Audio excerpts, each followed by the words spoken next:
Newsfirst Newsline with Faraz Shaukat Ali.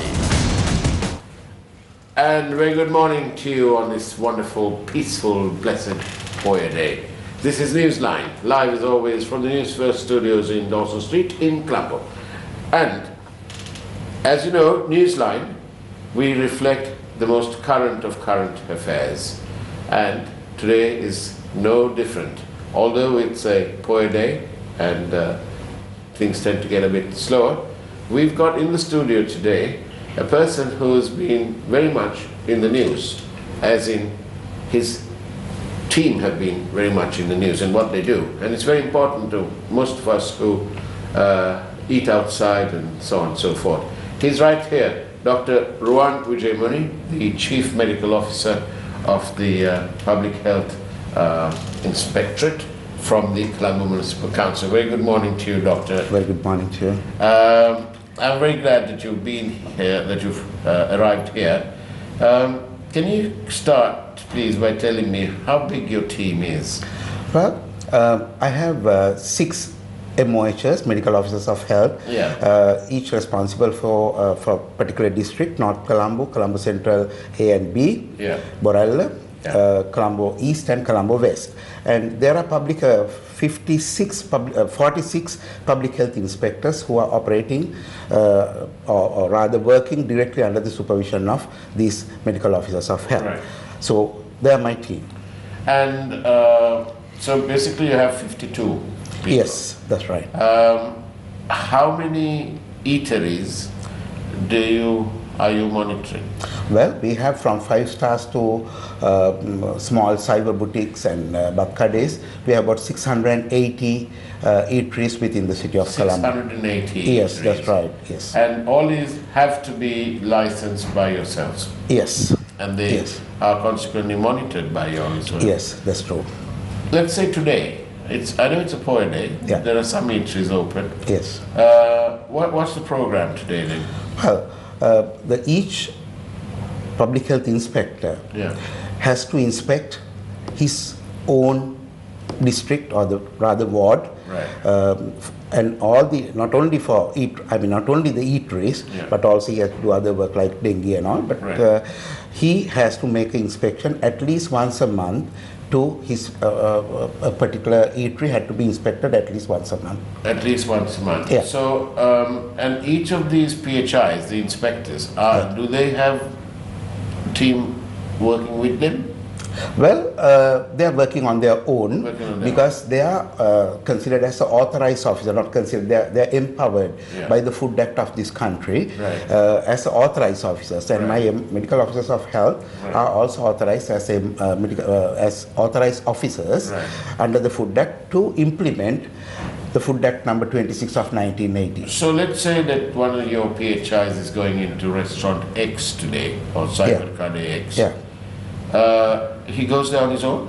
Yes, he goes on his own. Sometimes they go with another public health inspector, especially whenever they want to take what you call as evidence. I mean, if they need to file a case or whatever. So you should, unless otherwise, they go on their own, and they are empowered to take samples. Do they take? Yes. So that's what I was going to ask you. Do they take any equipment with them? Yes, they do. They take what you call the sampling bags. They should have sampling bags so that they can collect samples, and then and there they can take those samples to our city analyst laboratory or the city microbiological laboratory, which we have under the public health department, and we can get those things analyzed. And they have to basically fill up. There's a checklist, what we call the H800. So everything is there. So this is what they have to do once they inspect the place. Now then, can you tell me, I think we should ask this question first. What's the licensing process? Let's say I want to open a restaurant. What's the process? Well, very good question. Firstly, before anyone opens up a restaurant or a eatery within the city of Colombo, they have to apply. They have to come to the Colombo Municipal Council. They have to apply for that from the Municipal Treasurer's Department. So they will be given 3 sets of forms, and they have to fill it up, give it back to the CMC, the Treasurer's Department, and 1 set of forms will come to the Public Health Department for our recommendation, and the other one will go to the Fire Department, and the other set of forms will go to the Planning Division. So this is to ensure that the fire safety is there, and the building plans are approved, and the building condition of the building is really good. I mean, there's no danger, and there's no fire hazard, and to the public health. So this is far before anyone starts up a eatery within the city. So even before they bought any equipment or anything, they first of all look at the building? First they will look at the building, but in our case, the public health inspectors, once we get the application, my medical officer of health and the public health inspector will visit the place and see whether it is suitable, whether they got UDA approval. For example, there are lots of conversions done. For example, houses being converted into a eatery, right? So in that case, you have to get special UDA approval, urban development. It's a change of purpose or the change of use. And we will look into all that, and we see whether a eatery can be, established there. Then we will say, okay, go ahead. Then they have to get the equipment, get the people. Once everything is ready, we will visit for the second time, and we will give our recommendation to the Municipal Treasurer's Department. Then the Municipal Treasurer's Department should get the recommendation from the Fire Department and the Planning Department. When they get all 3, they will issue the so-called the trade license for them to operate an eatery within the city of Colombo. So at that point you can have your opening? Yes, only at that time. That's what a lot of people are doing, but some fail to do that. Is there any facility to open and then get approval? No. So there is no interim approval? No, it's not at all. It's prohibited by the municipal council's bylaws. It very clearly says no one shall operate an eatery without proper trade license being processed. Okay, so that's completely clear now.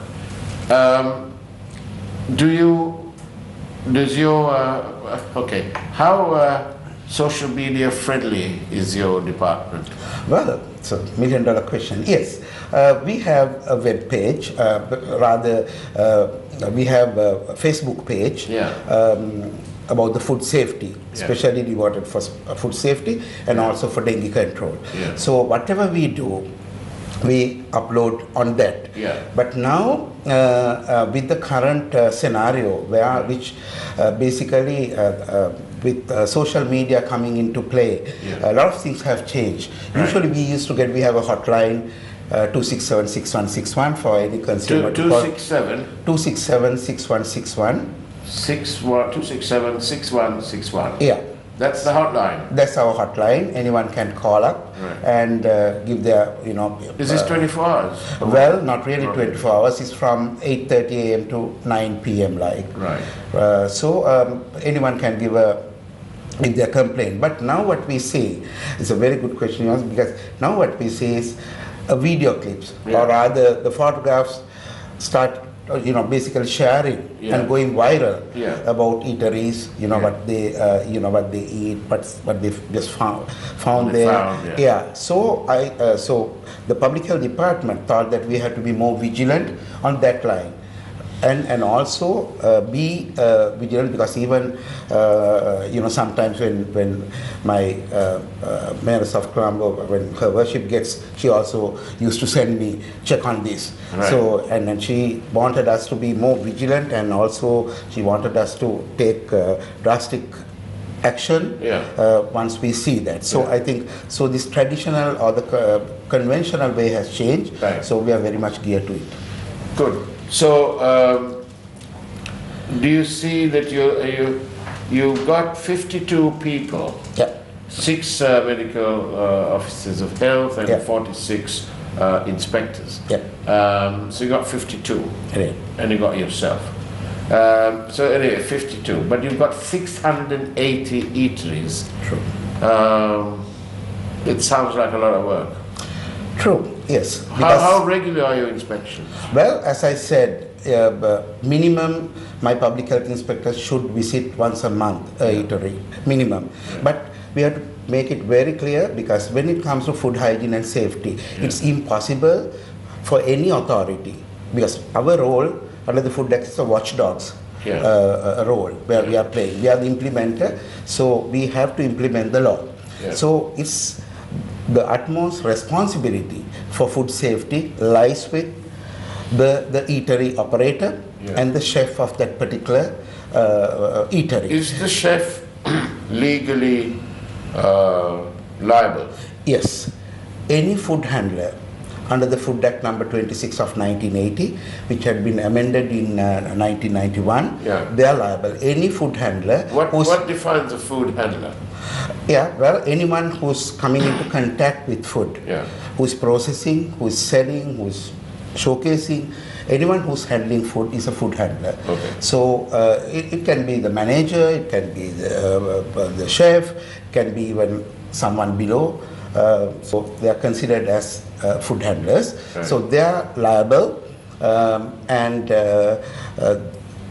they can be taken to courts for preparation of food under unhygienic conditions, which is unfit for human consumption. Okay. Have you got enough money to do all these activities? You got 680. Yeah. And how often is it? Do you have regular inspections? Yes, we do have regular pre-planned inspections. Well, we have, yes. I have given very clear instructions to my medical officers of health, especially every Wednesday. I don't know whether I should tell this. Okay. So every Wednesday they have to go out and do inspections, because despite what you call this food safety, there are various other things like the environmental health, complaint handling, they get various complaints, then the house-to-house inspection on dengue. So luckily this year we were able to reduce the number of dengue. You seem to have got your work cut out, because you're only 52 people. Yes. And you've got 680 eateries. Right? And then you've got all this dengue business and the garbage. Environmental health. And so on. So it looks like your team must be pretty busy. So have they got vehicles? Have they got? How do they move about? Well, vehicles are a problem, but nevertheless, municipal council had provided. We are waiting to get another 4 more vehicles. Right. So that's not a big problem right now. Okay.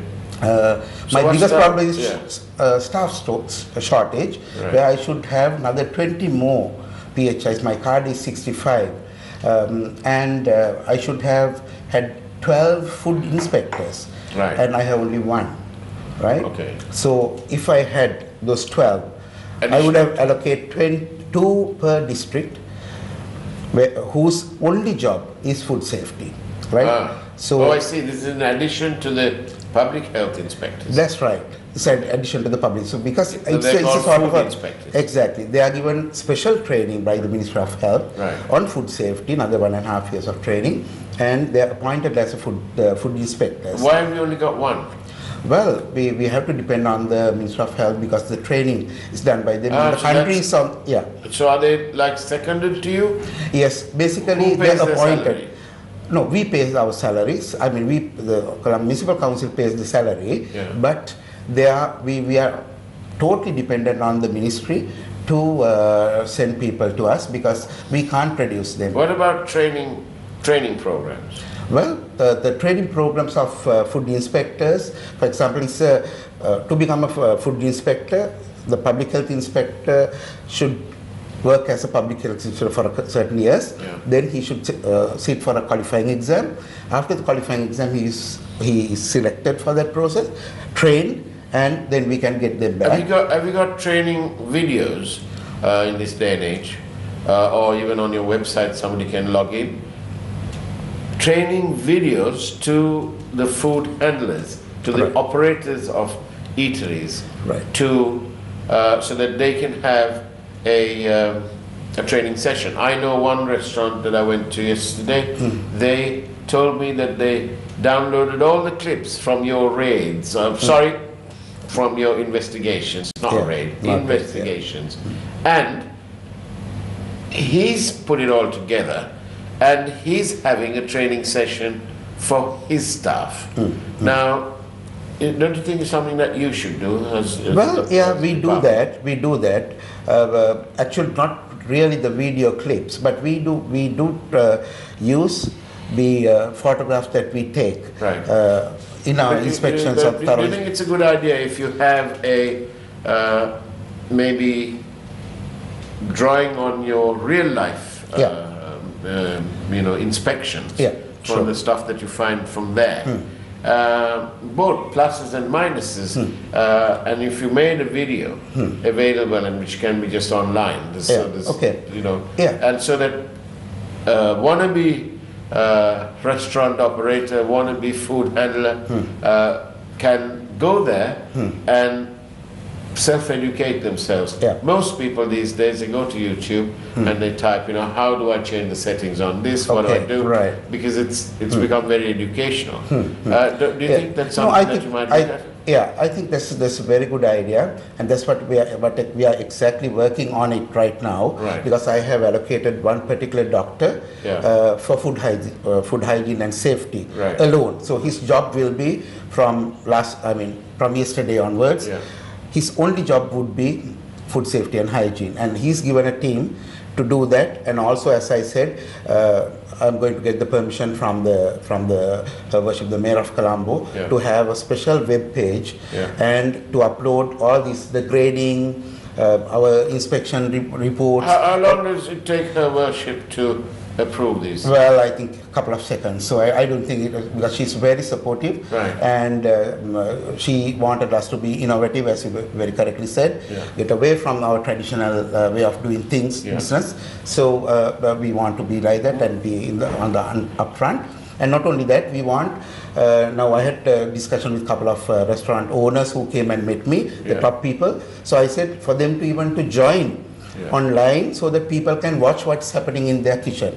Right? That's on the pipeline so that people can watch, they can go into particular hotel if they are online, so we can see live what is happening at that right. So that will solve a lot of food safety and hygiene problems, because then they themselves take the real responsibility of food safety. How hygienic are places like the upper end, like the 5-star hotels, 4-star, 3-star hotels? How hygienic are they? Very good question. I think they had problems some time back, about 5-6 years ago. They had problems.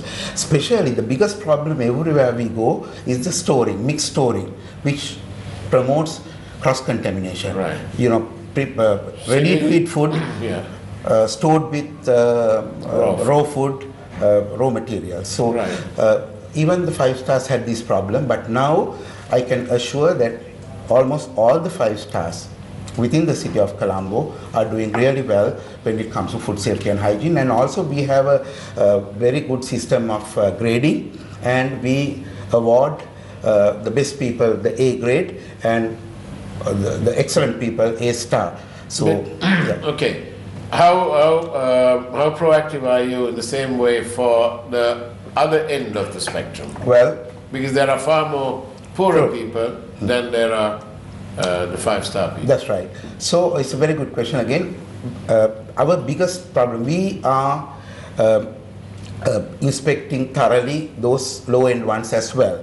But our biggest problem is our piece of legislation that we have in hand doesn't give us the power for cross orders. Because if you don't have, this is not only limited to the city of Colombo, right? I'm sorry to say our food safety in the entire country is in a very bad shape.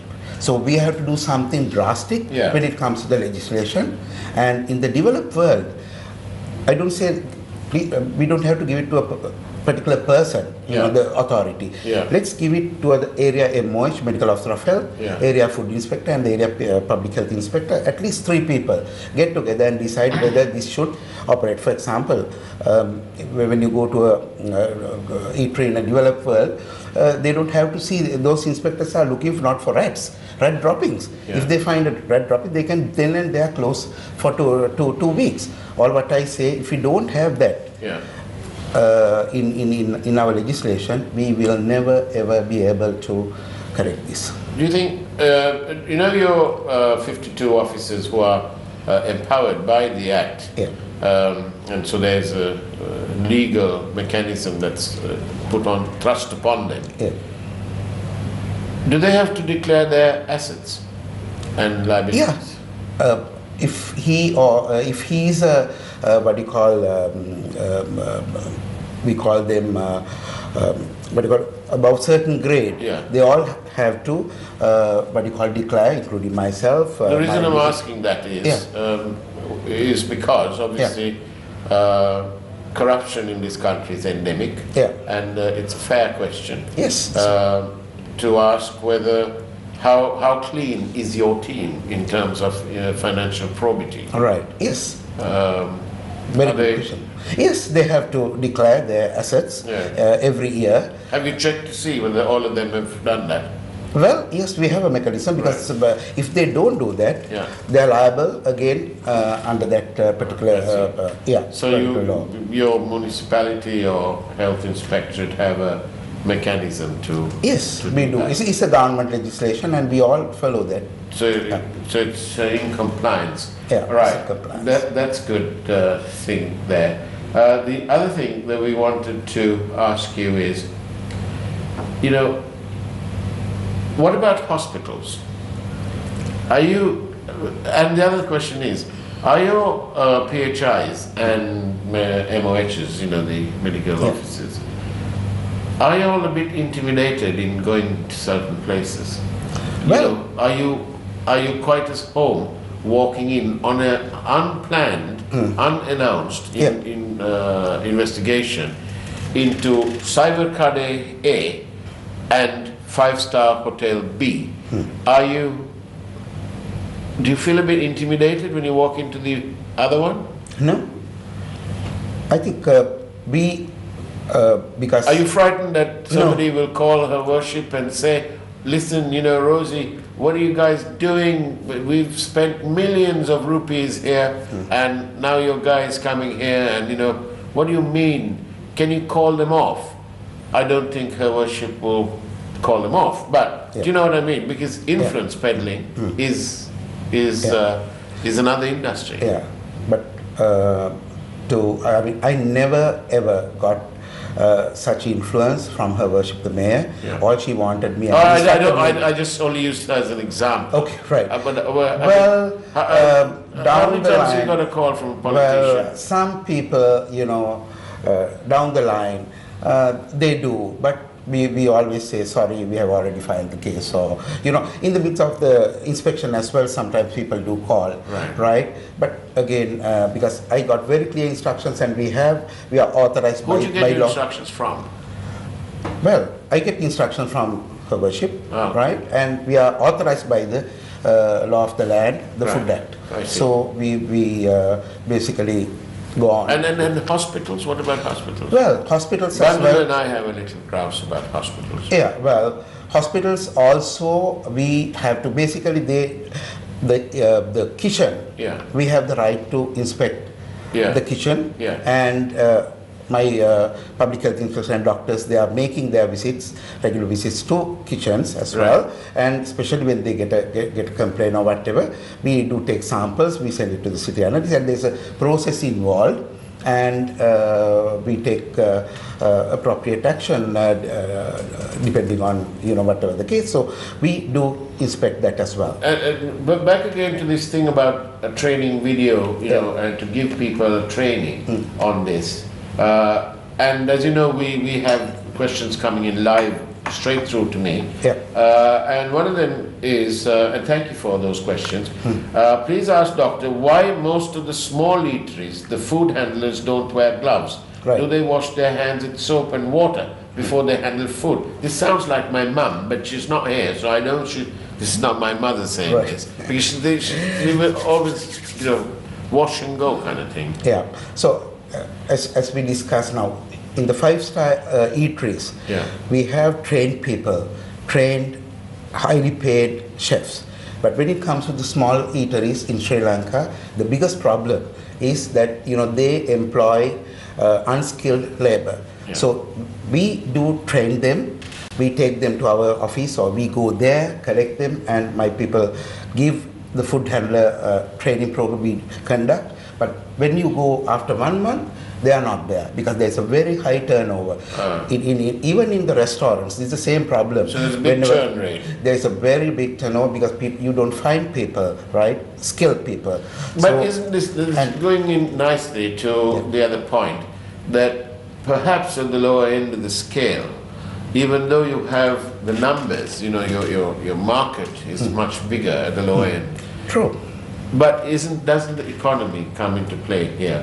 Because is Sri Lanka rich enough to implement all these wonderful and essential things? But how practical is it for us to expect somebody, you know, you see these people selling burgers on mobile outlets and so on, or fast food. But where are they storing this the food?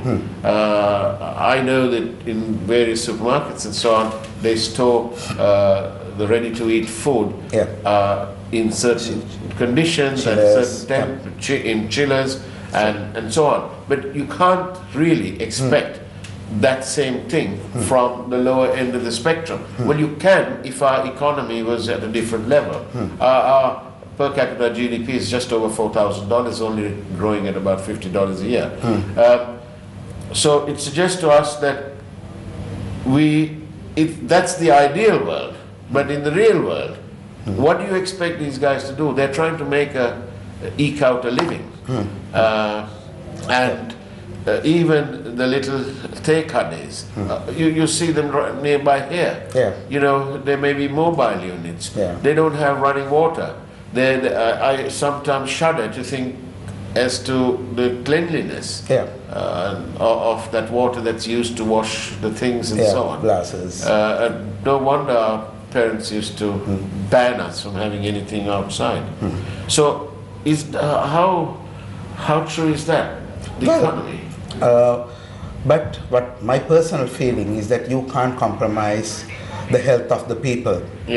So there's no compromise when it comes to health and safety and food hygiene, right? Because we talk about illnesses, we talk about death, so there's no compromise. I think even they have to comply with the rules and regulations. But nevertheless, as I said, there's a very high turnover. We have to keep on training, and we need to have another mechanism for training. And also, we have to get them to, because the only remedy for this is that at least you get them to, you know, if you want to really them to comply with the law, you should have the power to, get close orders then and there. And because the biggest complaint from the public is that I have complained to you, and they are operating today, tomorrow, another 1 month's time, because it takes minimum 3.5 years for me to get a close order. Well, what about a temporary order? Exactly, this is what I'm asking for. That's what I'm talking about. We don't need the help.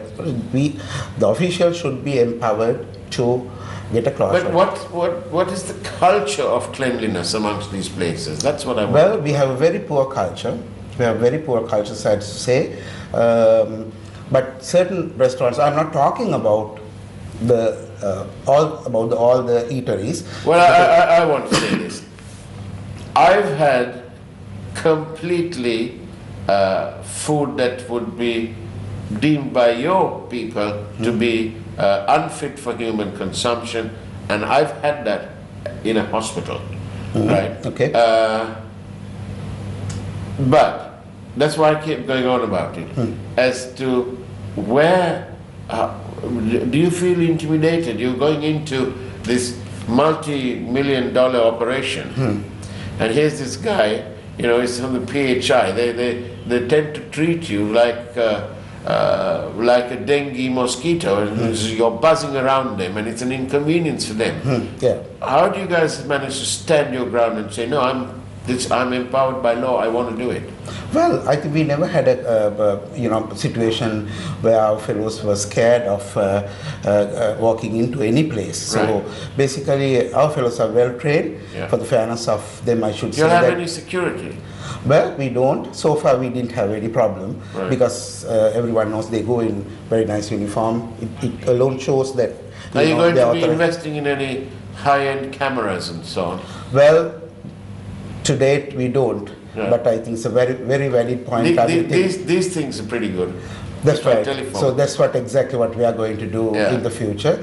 It's a very good point. I think we have to change our strategies. I think you can ask Her Worship to divert a lot of political funding that comes by their way. I will. And get them to donate these phones, you know, because then you can film it. True. And you can put it online.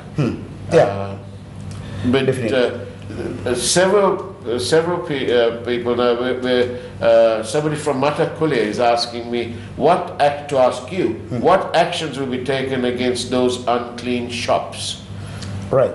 First of all, we will take them to courts, the court of law, under the preparation of food under unhygienic conditions, which is unfit for human consumption.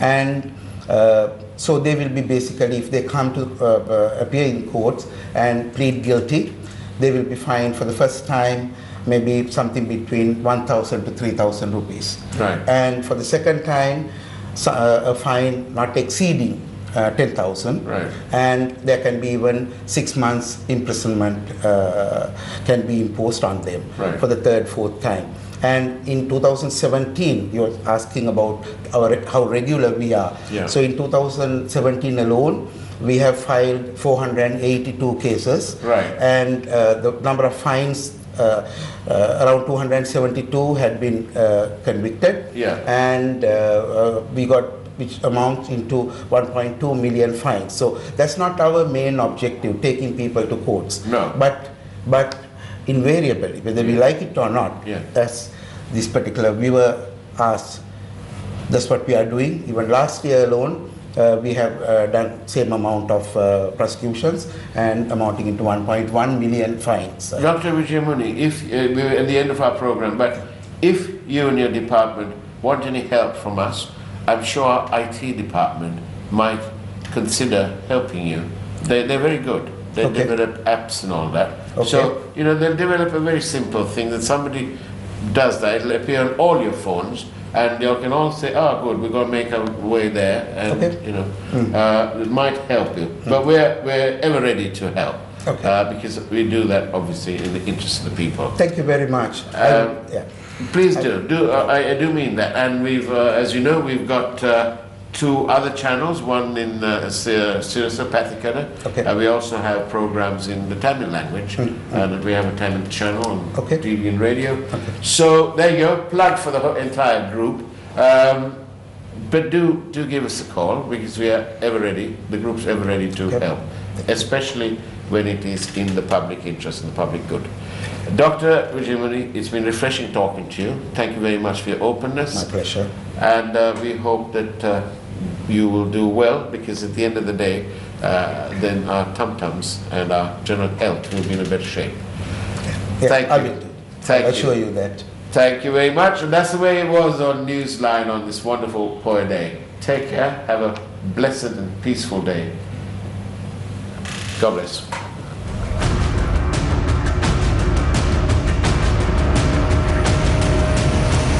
Newsfirst, Newsline with Faraz Shaukat Ali.